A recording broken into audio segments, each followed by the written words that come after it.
Good afternoon, everyone. My name is Crystal Price, and I am the Associate Director of Registry Programs at the PCPI.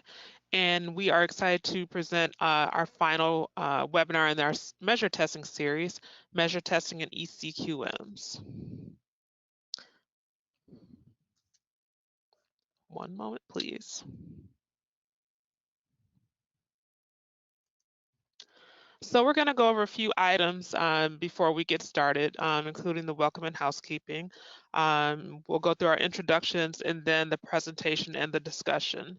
You may notice already that your lines are muted. If you have questions and comments, please put them into the chat window, and then we will read those out loud and answer those during the discussion. This forum is being recorded. All your lines again are muted. And if you do unmute yourself, please make sure to continue to be muted while other people are speaking. And with that, I am going to hand this over to Samantha Tierney, who is our Senior Director of Measurement Science here at the PCPI. Thanks, Crystal, and thanks to all of you for joining us. We're very excited that you stuck with us for, hopefully this is your third webinar you've participated in related to measure testing. In this session, we're going to really focus, as the title implies, on measure testing in eCQMs and some of the unique requirements that are a part of that within CMS requirements and NQF as well. So I am pleased to present the speakers for today. We have Heather Tinsley, who is a project manager on our measure testing team. Heather has significant experience in many different aspects of the measure lifecycle, having worked before with a large measure development organization. And Deborah Harper is a program manager on the testing team. Deborah has an extensive background in social science research as well as measure implementation. So I will turn it over to Heather to kick things off. Thank you. Thank you, Sam. Hi, everyone. I'm Heather Tinsley. Today, we will be going over the goals of measure testing and its evolution, testing with electronic data sources, and finally, some commonly used testing methodologies for eCQMs. Some of our overview slides might be a little familiar to those who attended our webinar on the registry measures, but we're just going to go through them real quickly for those that were unable to attend. Next slide. The goals of measure testing are to demonstrate the feasibility and scientific acceptability of a measure. We want to have confidence that the measures can reliably capture the data they are intended to capture and ensure that there is no significant difference in the way data are being captured. We also test measures to increase provider confidence in measures as an indicator of quality. Testing is also required for measure inclusion into many national quality reporting programs, and it can demonstrate improved healthcare outcomes through correlations. Next slide. In recent years, there has been this transition from measures specified and tested with paper records and administrative claims to measures specified and tested with electronic data sources. In fact, at the 2020 CMS Quality Conference, CMS stated that by 2030, all measures will be digital. The transition to electronic data sources allow for the capture of clinical detail necessary for registry measures and eCQMs. It allows for the integration of data from multiple sources so that we can leverage longitudinal and comprehensive patient information to support quality improvement efforts. Next slide, please. This slide gives you a visual of the granularity of each data source. At the very top of the graphic, we have claims data. It is the least granular because it is limited to CPT or ICD-10 codes with fixed limits on timing. Further accuracy is limited to data collection method. The EHR data source is at the bottom. It contains the most accurate and granular representation of patient data, which can be aggregated or queried at a finite level, and it requires precise definitions. There can be challenges with data access, such as test site identification, cost, and expertise. And then in the middle of all this, we have the registry data. Next slide, please. Recently, there have been a lot of changes in the testing landscape, with both NQF and CMS changing the way they evaluate and consider measures for endorsement or inclusion into quality reporting programs. In September 2019, NQF released updated testing guidance in their 2019 NQF endorsement criteria. The new changes included an increased emphasis on disparities data for all measures to show importance and performance gap information. And now all eCQMs, both new and existing, must be tested for reliability and validity at the data element level, as body testing or score level testing alone are no longer sufficient for validity and reliability. Then in November 2019, CMS released the 2020 Quality Payment Program Final Rule, which included the new requirement that all QCDR measures submitted for the 2021 performance period must be fully tested as defined in the MMS blueprint, which follows the NQF evaluation criteria. Essentially, QCDR measures are now being held to the standard of NQF endorsement, regardless of intent to submit measures for NQF endorsement.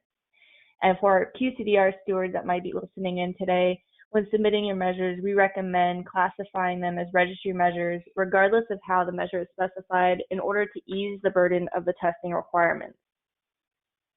Next slide, please.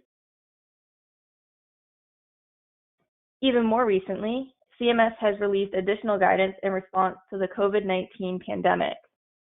For candidate mix measures, including eCQMs, the measure submission deadline has been extended to June 30th, 2020.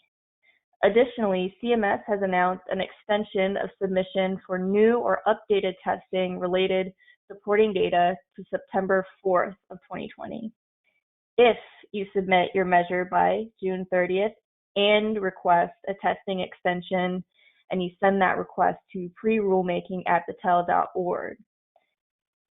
And for our QCDR measures, CMS has recognized that QCDRs may be unable to collect data on QCDRs due to the prioritization of care for COVID-19 patients.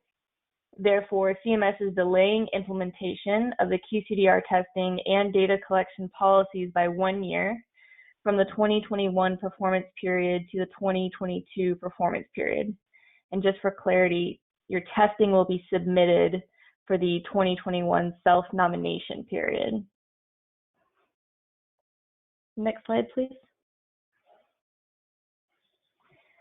On this slide, we have the NQF minimum testing requirements. As you can see, the eCQM measures require a feasibility scorecard and data element level reliability and validity testing, regardless of new or existing status. Body testing is also required for eCQMs. For registry measures, no formal feasibility testing is required. However, PCPI recommends all stewards and developers conduct at least some level of informal feasibility testing when developing a new measure or when updating the specifications of an existing one. While new registry measures can submit measure score reliability and face validity testing, existing measures are required to complete empirical validity testing rather than face validity. I should note that within the NQF evaluation criteria guidance, they do state that face validity for an existing measure can be accepted with proper justification. However, it's not spelled out what qualifies as proper justification, and I've yet to hear of a case with NQF granting this testing exemption to an existing measure. If you plan to submit your measure to NQF and want to submit your existing measure with face validity, I would suggest reaching out to NQF with your justification well in advance of your desired submission date, in the very likely event that they tell you to submit empirical testing. And the same goes with submitting your measures to CMS. I also want to note that for existing measures, if you have already submitted testing and that testing conforms to the current requirements, no new testing is required. Now, you may be wondering, how does this affect measures that are not intended for submission to NQF for endorsement? Because CMS has adapted these requirements within the blueprint, you will be required to test your measures as if they were being submitted to NQF. What is not completely clear is how CMS defines new versus existing measures. While it is very clear from NQF that a new measure is one that has never been endorsed, and an existing measure is one that has. There is currently no such guidance from CMS as to what qualifies as new versus existing. PCPI has previously reached out to CMS for clarification on this issue as it pertains to QCDR measures. However, we have not received a response from CMS. Once we do, we will make sure to distribute this information to everyone. For now, though, it is safe to assume that if a measure has ever been in a program previously, you will need to submit the existing measure testing, and newly developed measures can submit the new measure testing. Next slide, please.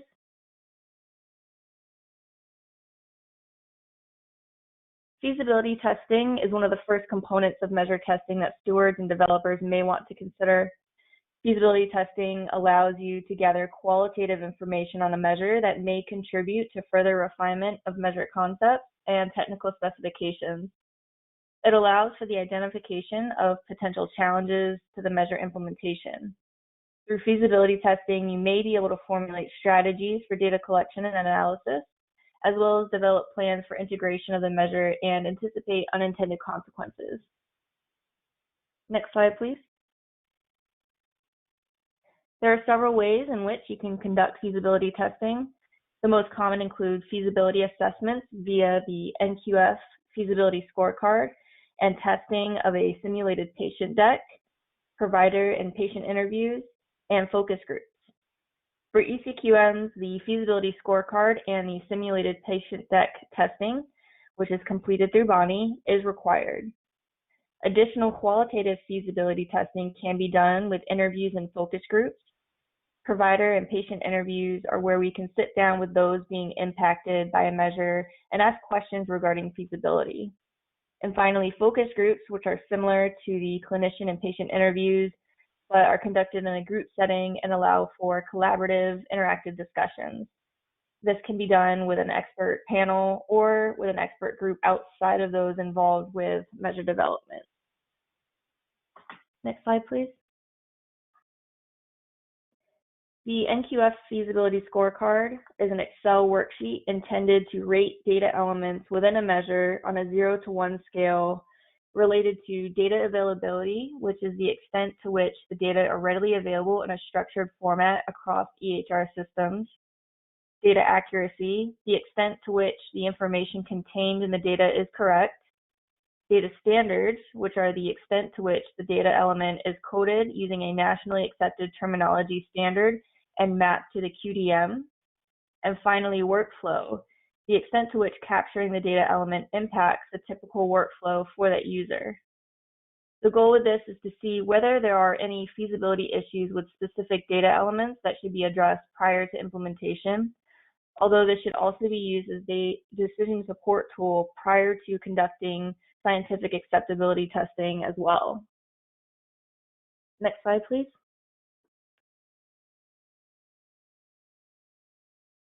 For the scorecard, you need to recruit a minimum of 2 test sites using different EHR systems. For example, you could have a physician office that uses Epic and a health system with physician-level information that uses Cerner, but not 2 sites that both use Epic. PCPI additionally inserts a comment sheet to the Excel file to enable the collection of additional qualitative information as it pertains to each data element. For example, a test site may want to explain while they collect a particular data element at every other visit rather than every visit, or at different points in time throughout the measurement period. Another example may be that a site cannot determine fasting status through the types of comprehensive metabolic screenings they use. A final example could be that an EHR does not have the patient race option for Native Hawaiian or other Pacific Islander. These 3 examples represent information that could have the potential to result in a change to the measure specifications that we otherwise would have been unaware of without the additional comment sheet. This sheet is not included in an NQF submission, but would be important to have for internal records.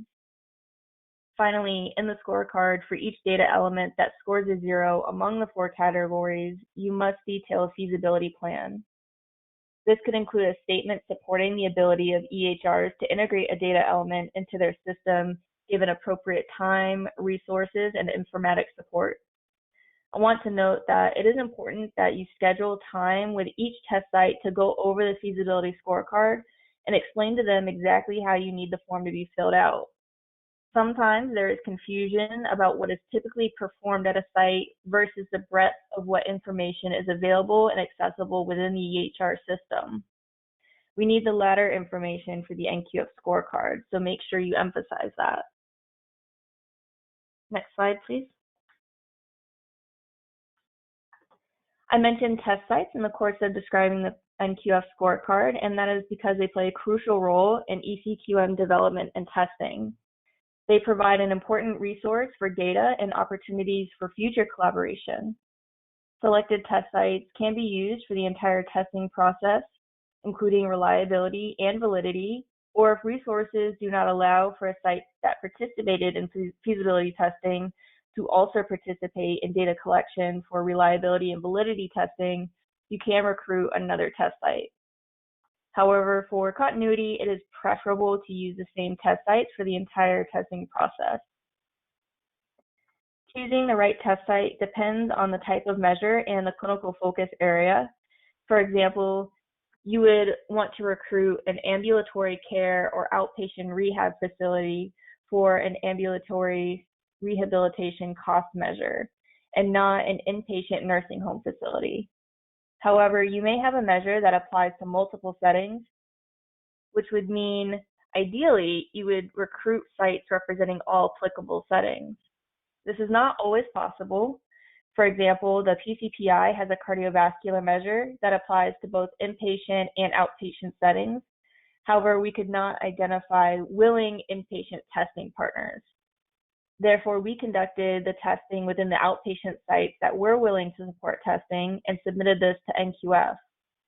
While there was some initial concern that all of the inpatient encounter data elements were scored as 0 within the feasibility scorecard, we explained the situation that testing was a convenient sample and no inpatient sites were willing to test the measure, as well as posited that these were encounter data elements and that we could reasonably assume that an inpatient site would have access to inpatient encounter information since the outpatient sites had access to outpatient encounter information. The NQF Steering Committee ultimately accepted this justification, so perhaps keep this example in mind should you run into issues recruiting test sites for measures which cover multiple clinical settings. We greatly encourage utilizing your current connections to identify test sites. Sites with a personal connection with a member of the measurement team are more likely to participate in testing. Also, you want to start your test site recruitment as soon as possible. Often, it can take up to 4 months to recruit at least 2 sites and finalize them as testing partners. There are the back and forth informational discussions to introduce sites to your projects and the tasks you are asking them to assist with, as well as the potential need for IRB reviews, data use agreements, and contractual agreements that could slow the recruitment process. I should note that not all of these are required. Some recruitments are a very straightforward and quick process that do not require any additional agreements or documentation, but you still want to build that additional time in, just in case. Next slide, please. In addition to the NQF Feasibility Scorecard, you are required to complete Bonnie testing. Bonnie is a web-based application used to test eCQMs. Bonnie acts like an EHR and ensures that the measure logic as specified will behave properly in an EHR and attribute pass-fail characteristics to a patient as it's intended by the measure specifications. Developers build patients, referred to as test cases, within the Bonnie with the goal of achieving 100% of test cases passing the Bonnie testing and 100% coverage of the measure specifications. Next slide, please. The goal of your test cases is to take the characteristics and the clinical experiences found within the measure specifications and combine them to create a test case that behaves according to each of the following categories for the measure logic. And so you see here on the slide, we have different examples of the type of test cases you want to build.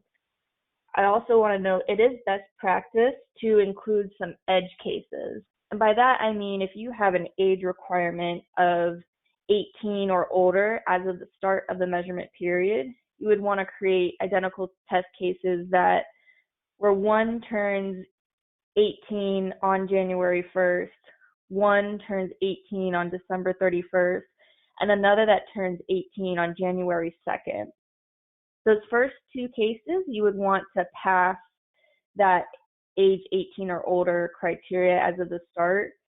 And for the January 2nd birthday, you would want them to fail that age 18 criteria because it is a day after the start of the measurement period. And the same applies to lab results. If there's a specific result that you are looking for within the measure specifications, you want to test some edge cases right there as well, just to make sure that the logic's performing correctly and you're not accidentally including someone in the measure that really isn't appropriate for inclusion. So I'm going to pause here and see if there are any questions about what we've discussed so far.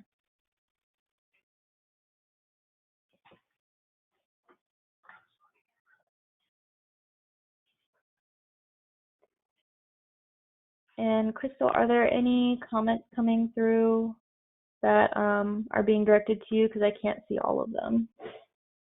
No comments thus far. So if you do have any questions or comments, please type them into the chat window.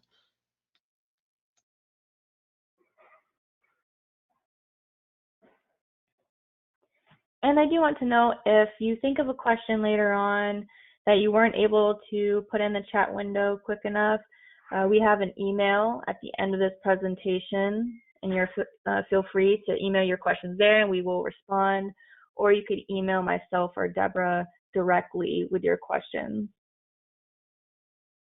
So with that in mind, we can go ahead to the next slide, where my colleague Deborah will take over and discuss scientific acceptability.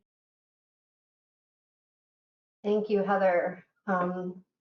So scientific acceptability is the extent to which the measure as specified produces consistent or reliable and credit for valid results about the quality of care when implemented. Next slide. Sorry, make sure. Not on my screen. Okay, there we go. We are all familiar with the scramble to gather data and report on reliability and validity. We want to make sure that our measure results are stable and repeatable, and that we are measuring what we intended to. It is important to keep in mind that a measure can be reliable without being valid, but cannot be valid if not reliable. And as Heather mentioned before, there is a large time investment in securing data sites. So in order to avoid that mad dash of data collection at the end, be sure to make sure you start that process as early as possible to give yourself some cushion in case it takes longer than expected to get your test sites. Next slide. Here is some general guidance for sampling that is applicable across both reliability and validity testing. The sample should be comprised of data from the accountable entities at the unit of analysis as specified in the measure, and should be a representative sample across these entities. When possible, the sample should be randomly selected. We will talk more to sample sizes for specific methods in the following slides, and want to point out that there is not a specific sample size required for each analysis. It's not uncommon to have small sample sizes for some analyses like 30 providers, but you do want to address why your sample size is small when you report your results, so that NQF understands that you had a limitation of that it was necessary to analyze at a small sample level. For example, a measure might be new, and so there's a smaller amount of physicians that have begun reporting on it, or it's a specialty measure that by nature applies to a smaller population. Next slide, please. Reliability ensures that a comparison of measure results for different providers or groups of providers is appropriate. A measure is reliable when it is well defined and precisely specified, allowing it to be implemented consistently within and across organizations. Two commonly used methodologies for assessing reliability are signal-to-noise ratio analysis and data element testing using parallel forms. Again, data element level testing is required for eCQMs. It is actually a validity assessment that also satisfies the reliability testing requirements. If data element testing is not possible, justification is required and must be accepted by the standing committee, but as Heather mentioned earlier, this is not often accepted. According to the requirements that are laid out for eCQMs that are based solely on structured data fields, additional reliability testing will not be required if data element validation is demonstrated. Although if the data is available, we do suggest supplementing testing with the signal-to-noise ratio analysis.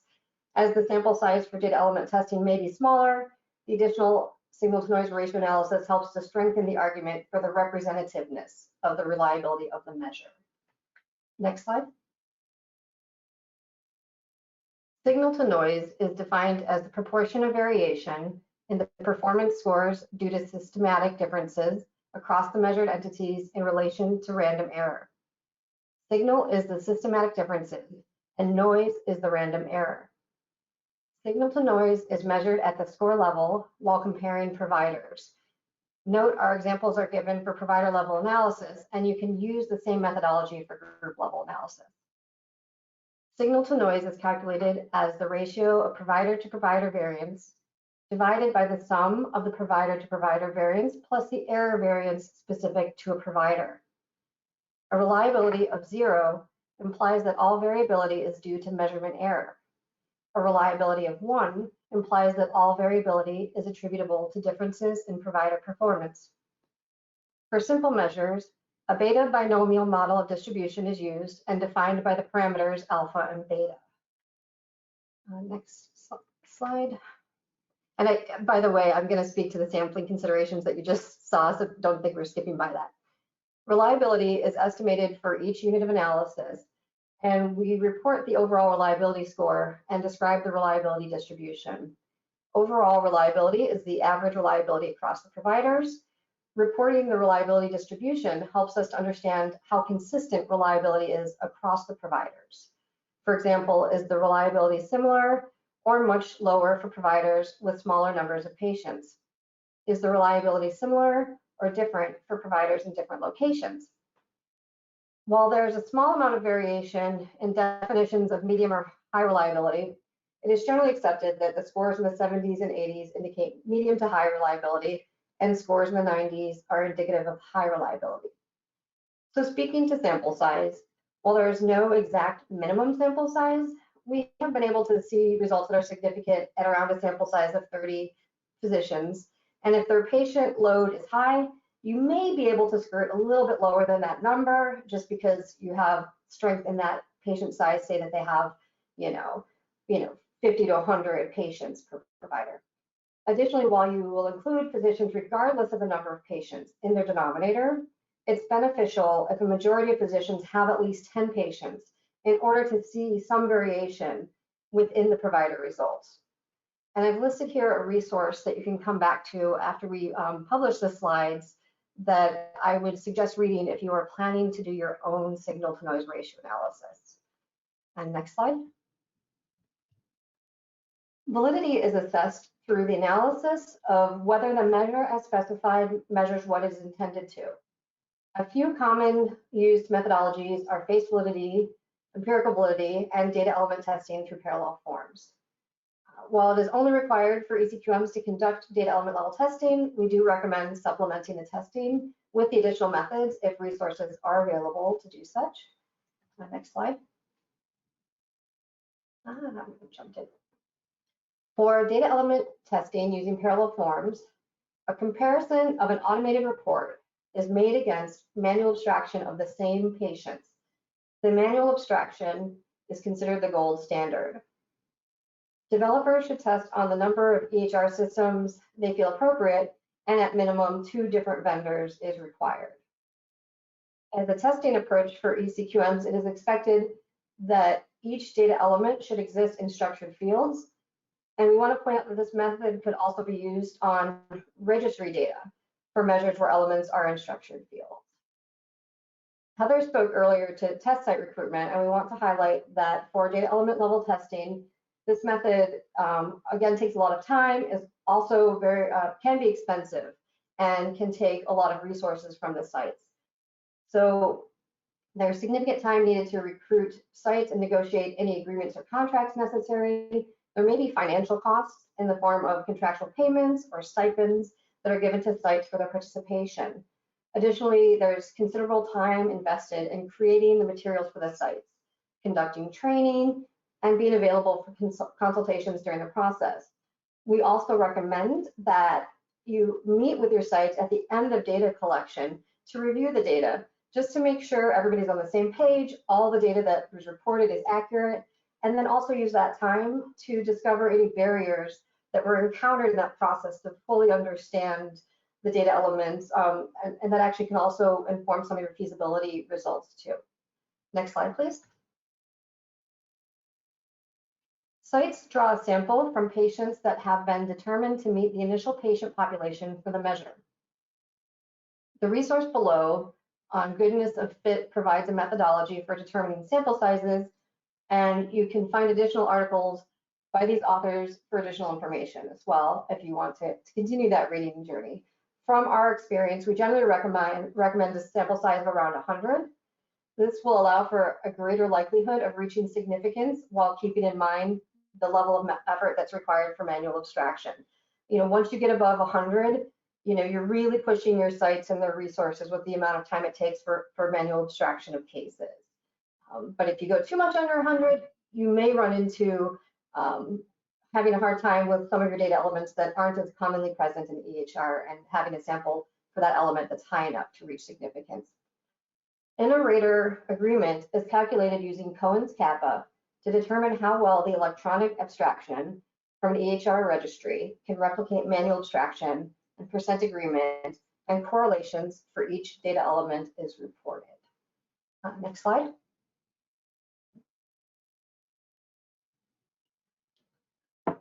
Face validity is the extent to which an empirical measure appears to reflect that which it is intended to at face value.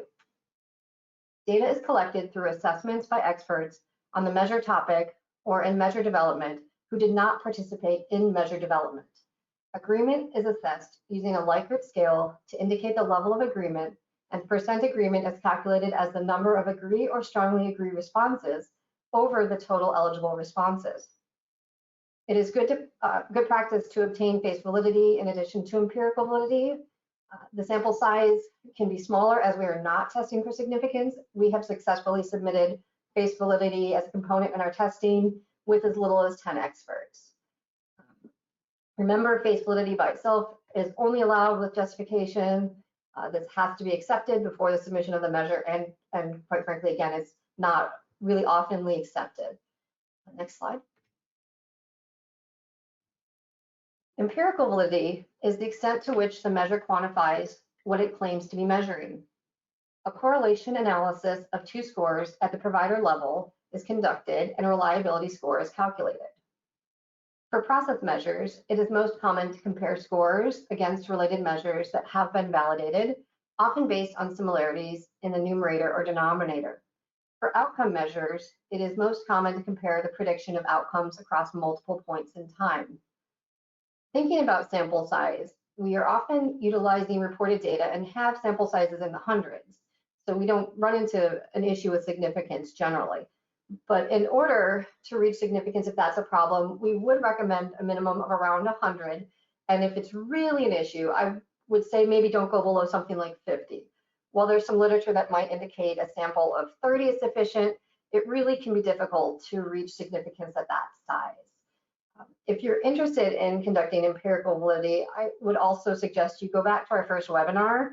We gave some good examples of analyses that have been done for both process and outcome measures that you can use as reference as you go ahead and work through these yourself. Next slide. Some factors to consider when assessing validity are exclusions, exceptions, data sources used for calculating measure scores, missing or incorrect data, and differences in the patient mix. Exclusions and exceptions specified in the measure should be supported by clinical evidence and are of sufficient frequency to warrant inclusion in the specifications of the measure. For testing, you want to analyze the exclusions and exceptions by looking at the frequency of occurrence, variability of exclusions and exceptions across providers, and if possible, run sensitivity analyses with and without the exclusions in the measure. Understanding the data used in assessing validity is important if you're comparing data from two sources of data, but one has limitation in its data reporting capabilities or has missing data. It may be tough to demonstrate a strong correlation between the measures. You might consider looking for a different data source with more complete data, and if that is not possible, you might choose to report this while detailing the limitations of this analysis and explaining why this is still the best comparison available that you are using for your submission. When data is available for simple measures, or if it is required for complex measures, it is important to understand the patient mix and how the measure performs across and within different populations. I will now pass the presentation back to Sam to facilitate a discussion. Thank you, Deborah and Heather, for the great presentation. I see we already have our first question. A question on assessing measure reliability. What do you see the added value of split half analysis when the signal to noise analysis is done? Is it okay just to focus on SNR? So Deborah, I feel like that's a question for you. Yeah, that would be for me. And I have to say, we generally only are using signal to noise ratio analysis at a PCPI, and that is sufficient for testing requirements. This is Heather. Thanks, I'll just throw in though that if you have this data that is big enough to do a split half analysis, you can do that. I'm maybe a little partial to the more the better, but certainly if the resources and the data are available, you can do that. However, as Deborah said, signal to noise alone is sufficient. Yeah, and actually NQF, I would say, for everything you submit, the more the better if you have resources, of course. And if you have great statisticians on hand that can do that for you. Yeah. Thank you, Heather. Yeah, thank you, guys. I wanted to, if I may, since I don't see another question, I wanted to emphasize something that you all said earlier. I think it was Deborah, something you particularly emphasized in your presentation. I think it speaks to this more is better idea, and specifically the recommendation that we made related to providing score level testing and data element level testing if you have it for eCQM. And I thought it'd be helpful just to explain the rationale for that a little bit. So from an NQF perspective, the bare minimum required is the data element level, and that's new, effective August 2019, and that will meet both reliability and validity according to NQF requirements. However, for those of you who've been in the testing measure world for a while, you may remember that this data element level testing was the original type of testing that a lot of measure stewards and measure developers conducted. And, having been part of some of those discussions with NQF steering committees, and when the numbers of patients we were talking about, as Deborah kind of said, numbers around 100-ish, 200 mark, I recall a lot of discussions with committees that felt small. This is only on a couple hundred patients. How can we really feel confident in these results? And while I know we would, there was a sample size equation that helped us figure out whether or not if those results were statistically significant. I just recall, I think more the face validity of that, not to use all testing terms to describe something, but I think that there was some question about that. This just seems really small.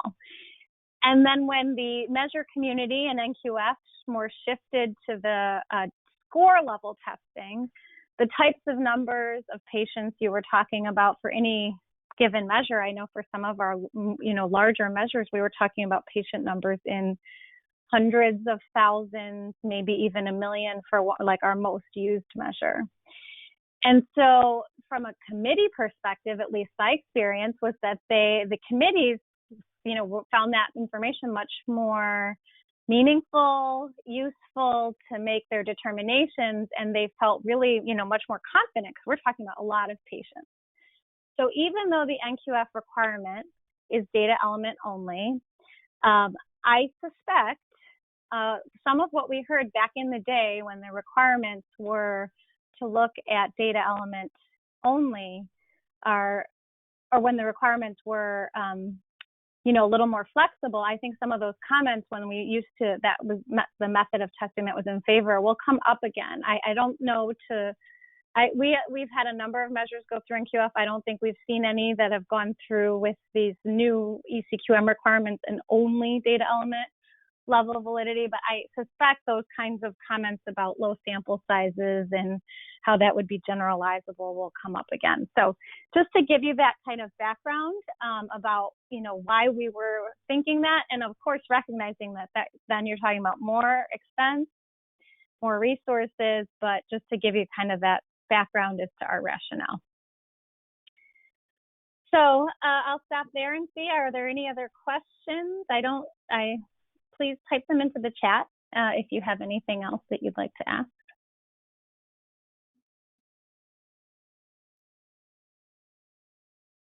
This is Deborah again. I just wanted to kind of add one other piece of information just to think about when you're doing testing is majority of the time we're doing testing, we are not looking at demographic factors within our analyses. It's often not possible.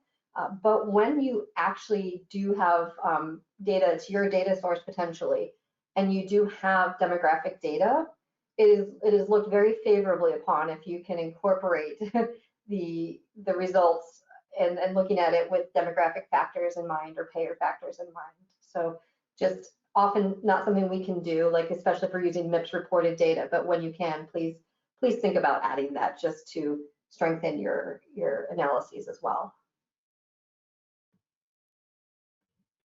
Thanks, Deborah. That's good feedback. So we just got another question from Jensen too, regarding the potential for NQF to be a little more lax on some of the requirements given the COVID-19 situation.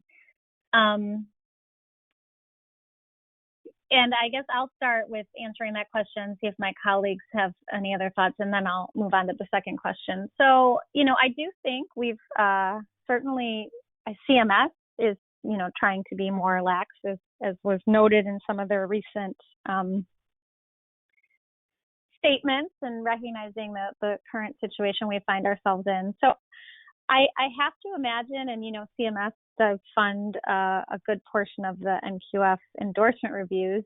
I have to imagine that that flexibility that they're applying, across many of their programs, they've also encouraged NQF to apply and maybe even required it. I know NQF has already given some flexibility with regards to commenting timeframes as a result of the situation. So I think it, maybe this would be a point in time at which you would be allowed a little more flexibility if you did, put forward one of those, like Heather was mentioning earlier with the empirical validity and saying you could only do face validity, and that this might be a situation where you would be able to make that argument and have it be successful. I certainly know that in conversations with NQF, I think on their NQF measure developer panel, I know I shared a comment and concern that, these eCQM requirements have been around, the new ones, for a year, and they really, the data element testing requires site participation as opposed to the score level where you could analyze data that's already been submitted. It requires, actually interacting with practice sites, and I think that's a huge lift, especially given the current situation. So I do imagine they'll at least allow, if not some flexibility in terms of the actual requirements, maybe more time, because for at least for maintenance measures, you will have 3 years, and you can defer up to a certain number of time periods until your measure is due for maintenance or it loses endorsement. And so, you know, I believe I would speculate that they may be flexible on the amount of deferrals they would grant. So that would be my guess, but I'll see if Deborah and Heather have anything else in relation to that question you want to weigh in on. No, I don't have anything. I think you summarized really well. Okay, thanks. And of course, this is total speculation, so take that for what it's worth. To all the participants, that you know, we are not NQF. It's just what we would anticipate, maybe based on interacting with them. The next question: do you have any measures you're able to share where NQF moved any measures to spring 2021, given the complexity of the respective measures?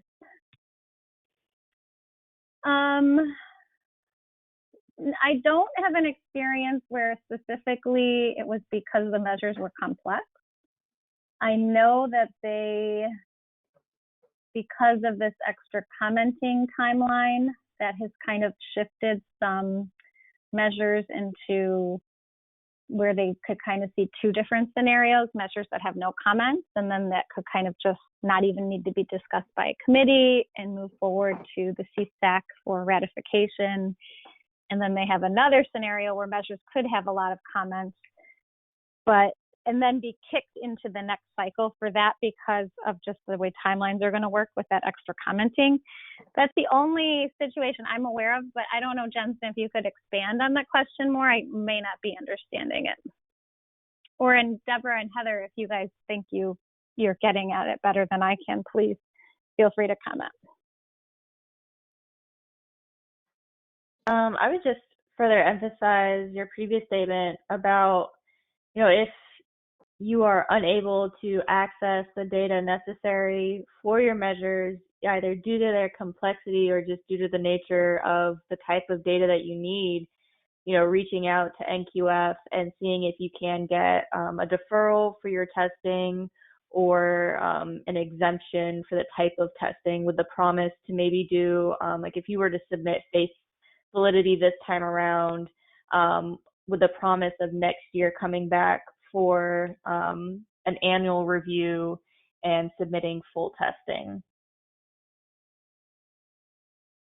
Yeah, I think that was very well said, Heather, better than I could have said it. One other thought that occurred to me, I'll give people time to add more questions if they have them, but just to make sure I don't forget the statement. You know, we have presented this information based on the current NQF requirements. The NQF requirements for testing and testing mostly, but in some of the other areas, are constantly evolving. You know, to their credit, they're trying to always improve and raise the bar on measures that are receiving the endorsement. And so I do know that at least maybe it was 6 months ago or so, that I was listening to a scientific methods panel call, and they were debating applying some of the same requirements that they have for eCQMs to all types of measures, and maybe you know, we're kind of raising the bar for all the other measures as they, you know, believe they have for eCQMs. And so I will just encourage you all to make sure you stay abreast of the NQF requirements and how they may change. And, you know, oftentimes the first signal of that comes through their scientific methods panel, at least since that body was created. And so I know they have a call, actually, not that I'm plugging their webinar, but I know they have a call that was sent out via their membership on the 26th of this month, just to, I think, and it alluded to maybe talking about sort of the potential changes, or at least the evolution of the testing requirements. So, you know, things are always changing. And so I think it's important to listen in, and also, you know, as those of you who are on the phone are measure developers and stewards, to advocate for your position and to, you know, raise questions if you're concerned that the more these things change, that might raise them to a bar for you that is unachievable and maybe unreasonable. So just keep that in mind, that that is coming up on May 26th, and there may be new things coming out then. I don't see any other questions, so I'll give one more minute to see if anyone has any other questions they'd like to ask.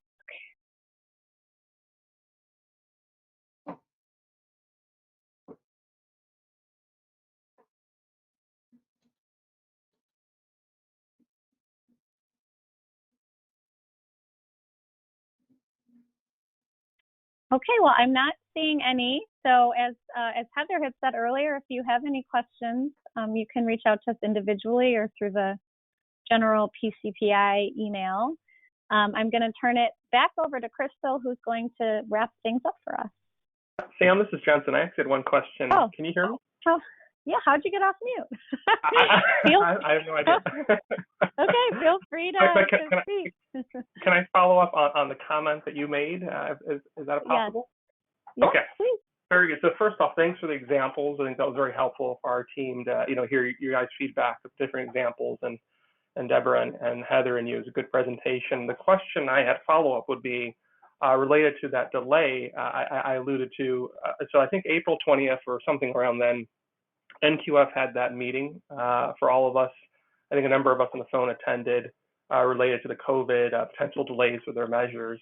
My question was more, so I think they indicated like the fall 2019 cycle, obviously I know it's not 2019, but the fall 2019 cycle, that if the measures required some further action or some discussion, they were kind of moving them to the spring 2020 cycle, and then some that didn't go directly to CSAC. My question was, have you guys experienced any of the measures in that kind of track one? I think track one, was like no public comment, and then track two was that there was some further discussion needed.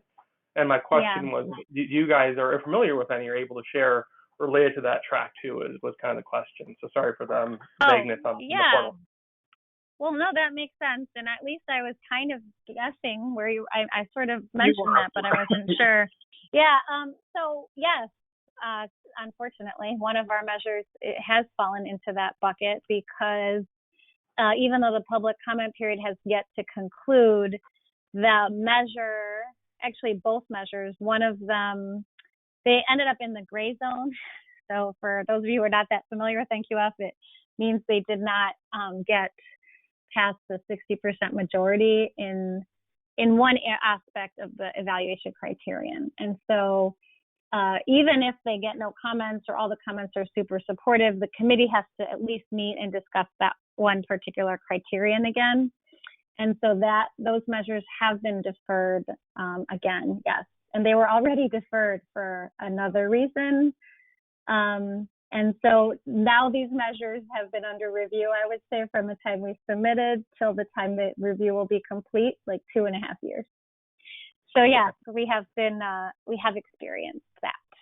And if you'd like to ask more questions, I'd be happy to chat with you offline or about just how that's going to work. So yeah, but we do have a measure, one like CQM and then one eCQM that are, they're the same measure essentially, but different modalities that are going through that now. Okay, wonderful. Thanks so much, Sam. Sure. All right. Well, I didn't hear anybody else with other questions. And somehow I think Jensen may be the only one off mute and there's nobody typing. So I will turn it back over to Crystal now to wrap up. Thanks, Crystal. Thanks, Sam. If there aren't any other questions, we will conclude here, and we'd like to thank you for your participation today. The slides and recording will be posted on our website. They will also be accessible through our PCPI newsletter, and if you don't currently receive that, you can sign up for that on our website. Stay tuned to your email for further updates, and if you have any general questions, you can contact us at info@thepcpi.org. If you have specific measurement questions, you can contact us at pcpimeasures@thepcpi.org, or you can contact Sam, Deborah, or Heather at their individual email addresses. And with that, we will conclude, and we thank you again and have a great afternoon. Bye-bye.